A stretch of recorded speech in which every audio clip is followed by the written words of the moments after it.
Hey guys, thanks for joining me, and if you like what you see, please subscribe.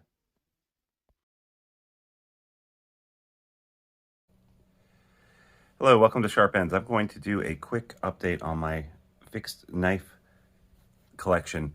I have recently been getting into fixed knives more and more, and I have a few interesting ones here, and I thought I would show them. It's not a very extensive collection, so this shouldn't be too long. But yeah, so first, I don't know what order I'm going to go in, but first I'm going to talk about the North Arms, what is it called? Trout and Mallard knife. This guy here comes with a great Kyvex sheath. I changed out to an ulti clip. I usually change out most of my fixed blades to ulti clips when I can. I actually have a video of how to install them if you would like to look at that. So this guy is a Magnacut, and it's from our friends up north in Canada.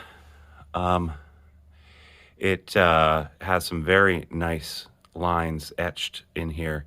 And it's overall a fine little paring knife, kitchen knife, and it's great with game and cutting things up, fish, what have you.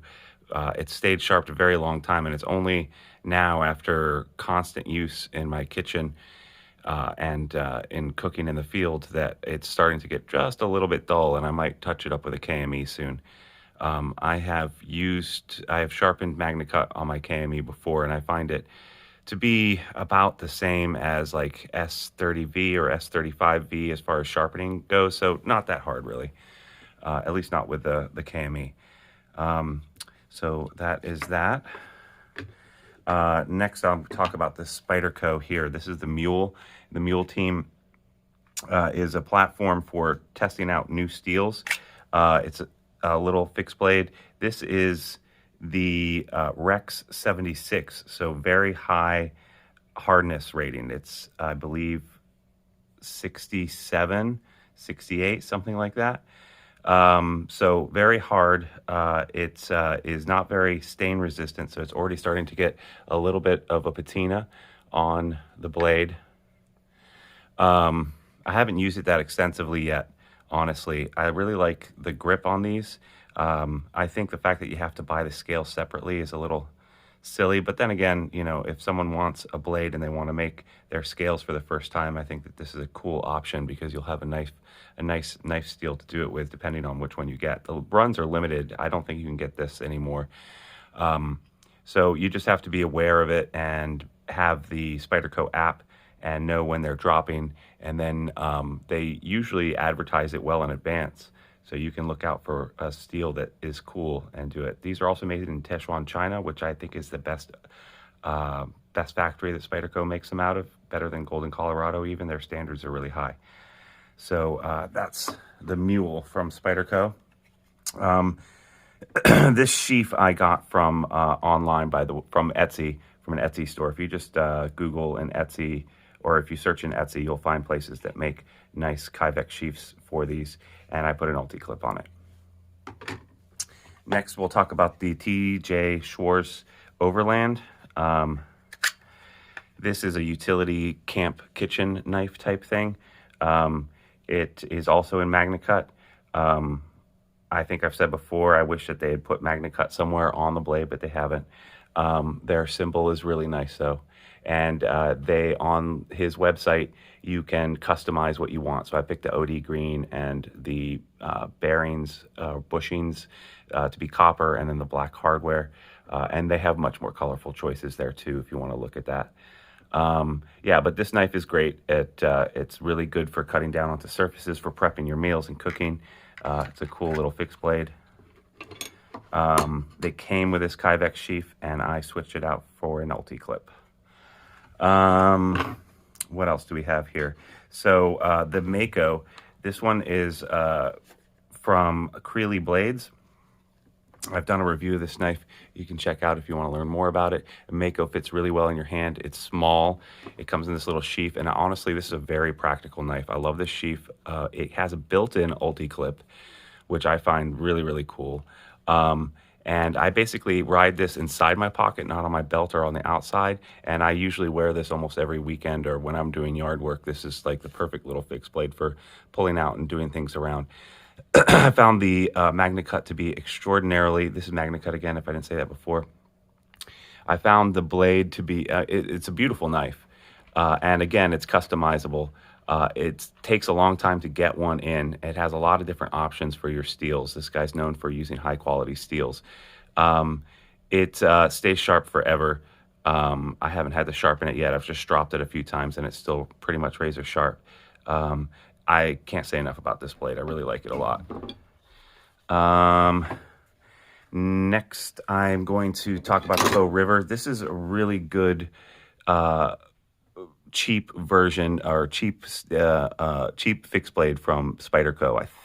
I can't remember how much it costs. Less than 100. It costs like 60 to 80 or something like that. It doesn't come with a sheath.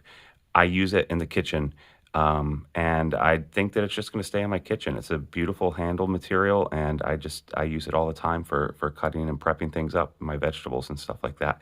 The steel is not that good. It's only HCR 13 MOV, but for the price point, it's great, and it's very easy to sharpen and keep sharp through stropping. If you want to learn more about stropping, I've also posted a video about how I strop, at least. Next, I'm going to talk about this BPS Knives, which is out of Ukraine. I bought this because I wanted to support the Ukrainian army. The Ukrainian army uses these knives in the field. I got the tougher version, and I ended up messing up the blade a couple of different ways. So, you know, I would just say be careful with this blade if you're not going to get the stainless. The blade shape, it's gotten nicked up too, just from some basic splitting and stuff. It's honestly not that great of a knife. I'm going to use it as a beater, and but for the price point, I think it was $35. It's hard to beat, and like I said, I'm supporting a Ukrainian company that provides the knives to the Ukrainian soldiers.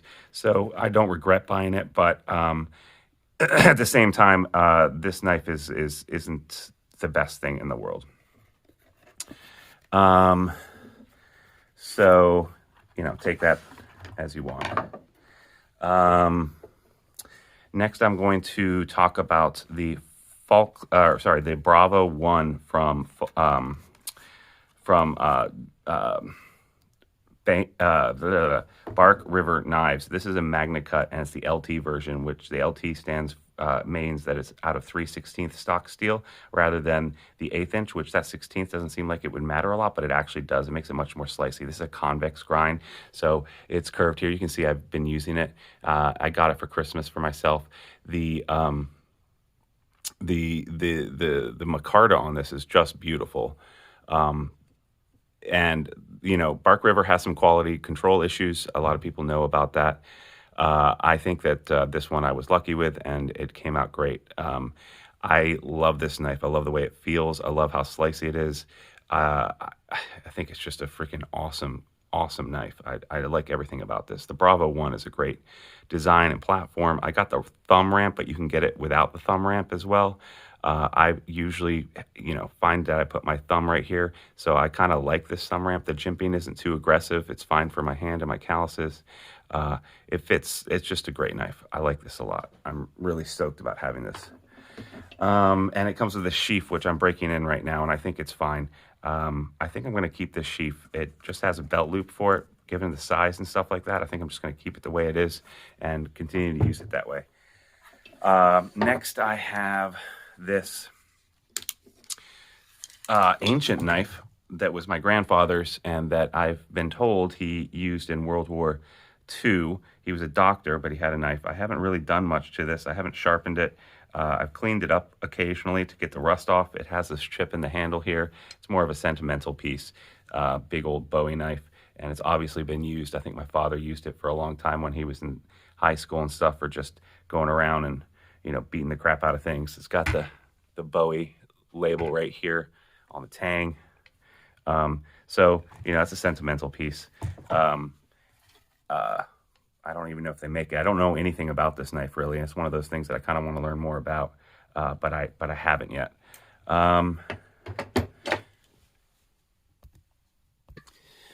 And finally, I have the Mora Robust.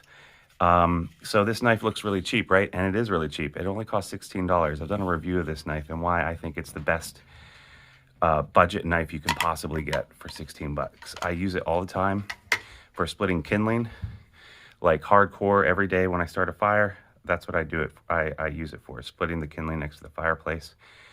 It shaves really nice. It has a Scandi grind. And I can't speak more highly of this knife.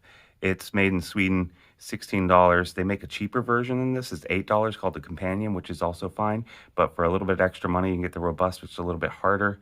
And it's just great. It's just a freaking awesome knife. For the value, this is definitely the best value knife that I have. So I think that that's about it. That's all of my fixed blades here. I'll just go through them one more time. I've got the North Arms knife, the Mallard and Trout knife, Mule in Rec 76, Overland in Magnacut, Creely blades, Mako in Magnacut. I have this BPS knife, which I don't even know what the steel is on this. But you know, not that great, but supports a good cause. And then we have the Bark Rivers knife, which is just a phenomenal piece. I really love this knife. I've got the Sentimental piece from my grandfather and father, the Bowie knife. And then I have the Robust, and I have the what's his name? And I've already forgotten the name of this guy, but the SPYDERCO little kitchen knife. So that's it. Hope you guys enjoyed this little update. Let me know what you think I should get next as far as the fixed knives go. I'm kind of eyeing up some kind of Falkhaven, but I don't know if I want to spend that money yet, and I probably have all the fixed blades I possibly could use for the rest of my life. So there is that too. Sense of practicality, I know.